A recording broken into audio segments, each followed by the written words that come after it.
Hey, welcome back to my channel. First of all, I want to tell you, I don't have any sponsors. I'd like to have some, but I don't have any. I've never made a dime off my YouTube channel. I think my total revenue is up to $138. YouTube just won't even send me that. And I don't, when I endorse something or don't endorse something, nobody sends it to me to test. I've bought it with my own money. So I'm about as no bullshit as you can be in a review. It's based on what I know from my experience, that I don't have somebody whisper in my ear, hey, we're going to cut your finances off if you don't give us what we want. So, that being said, I love roller locks. You can look on my channel. There's all kinds of MP5, C30, HK33, G3 crap on there. But they've gotten too expensive.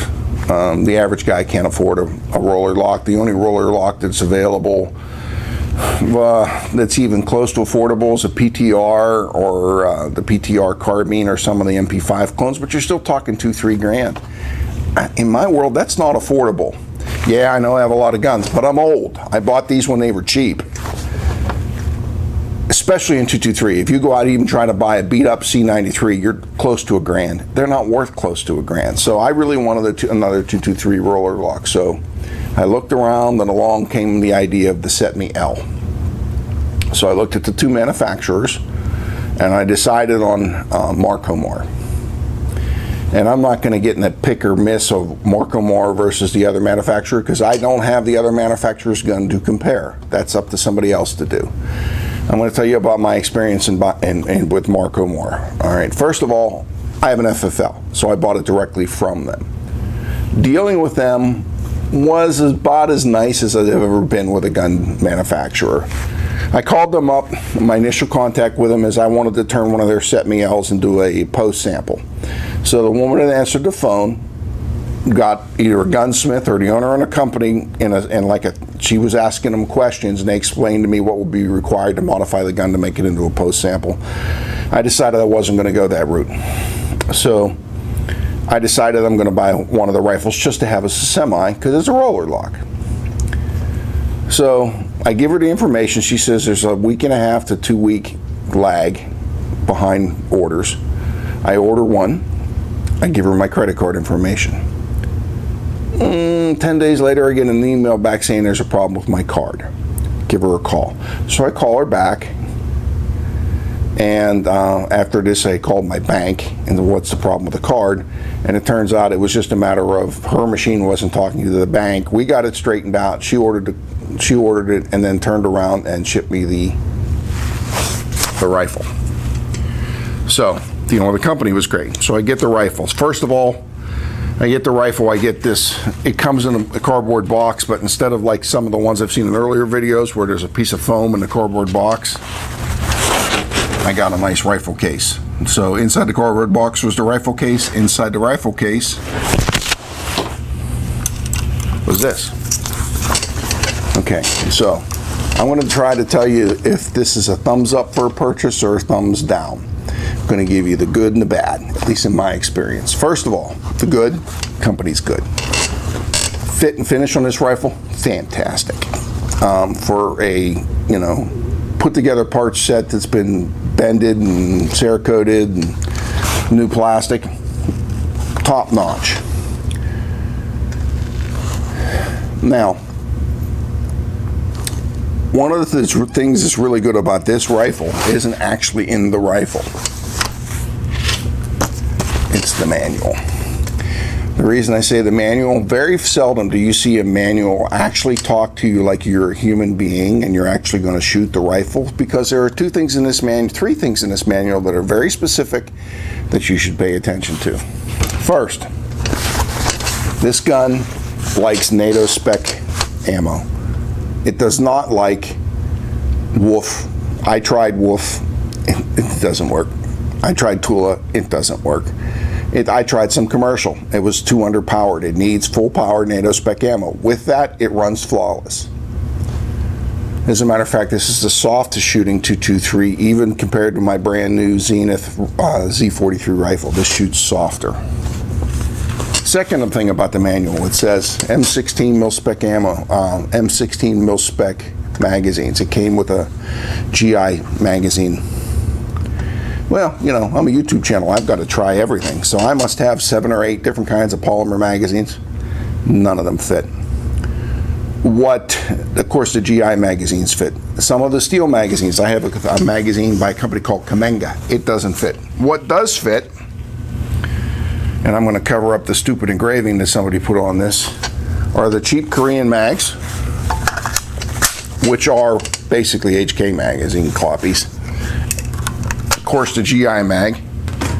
And believe it or not, I have a bunch of old Sterling steel magazines that were imported, I don't know, 20 years ago. It likes them too. So I've got 3 magazine options for this rifle. I don't just have to use the aluminum ones, which have a tendency to swell. I can use the steel magazines.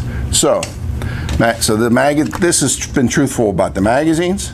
It's been truthful about the ammunition. It's worth listening. And now one of the things that I really liked about this thing is you'll notice there's some tape on the side of this gun. It actually says in the owner's manual that they recommend you put tape on the side of the gun because the brass will come back and mark up the gun.